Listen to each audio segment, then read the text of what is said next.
Hello everyone, welcome back to my channel. Mayang ngasi di mayam da ko hingkhol macha ama jangan lakjage aina sida quarter da hingkhol macha ama semji ba ko mathak da khara lei makha da khara lei adu mayam da di share to jarake adu mayam jengminasi sidagi hawra thaba pochai sing ko sidus leire mayam ama to sondai sati se yengo sida mayam am leire sidana mulaga kainoga natani hangam ga motor truck ne aduga sino motor truck atane to si motor truck atane aduga manung da hawi sing china ko palak su khara dum jawre nasina phadigom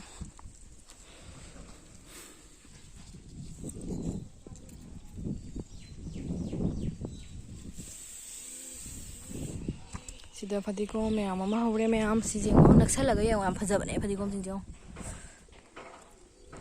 aduga sina kaino motor truck how silai maning da silai de si se round to ni ba ko jen na ta thong cha de ba jen jing sina ko me am la ga ne phargam tai ba aduga sina no ba tha ban ta ni si sing se si su motor na ta ni to chong khale khara da motor lai re sidana motor na ta lai re aduga sina hangam mata lai de to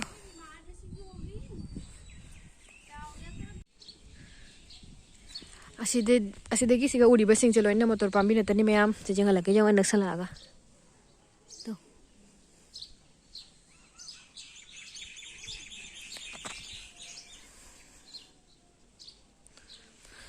fajadra dasiga thadri sisi anoba aina horen kana tawrani ba ising kana tawragane tingchalaga hayeng gumba fajana tawrani ba si ani se ko sen se thado watli kai kai thadenu dai haiba ngam jimam aduga sida leire hangam pambi si leire ma ho egi piro indra mune sida leire hangam pambi hi chawrak tore loine kung gare khara khamba ada sidana palak ni ada sidana tilhau chanam ni sidai se mayam to si horen nga lega ising ha khara haibi tare se chanam na tani to desina tilhau ni to mana mata na leirame se tilhau leira se lei ba mem jo hore achi wali thaga daba na si phadigom ni se phadigom che kana tawre khara di kana taw hawrok troba kanam taw khangde udri kuidri thaba tu nani si sing se kuidri tasda si una jam kele ba ser na sathi na kele sai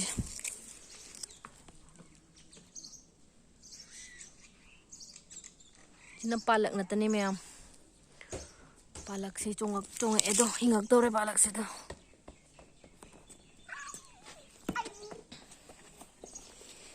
si chu phadigom ni sina phadigom do kana tawba aina sumaina kupsal laga thambi ba khara jang na oina be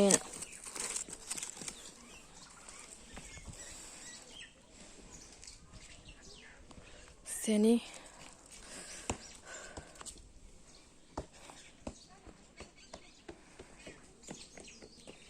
sigi box sigana sondai sina tilhau thare sina chanam thare si phadigom ga hangam maru ga mix tawre hangam ga mix oire ba si se ade sina motor na tani ade gi sing mya macha wi sina motor na tani asina palak ngata ngaire aduga sigi sing se ani se wali thaga da ba de ade gi karakte gi se jum to rakne ka chu se ai se si se sigi se khara wali thaga da ba sondai se mo cha se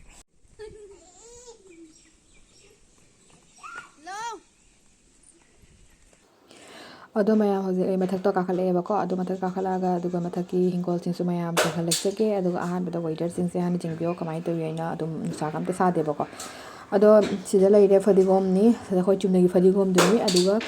phadigom sing se piksu pi ba ko hojiti saba ya kire makha gi sing du dum saba ya ni ba ko aduga siga gi sing sina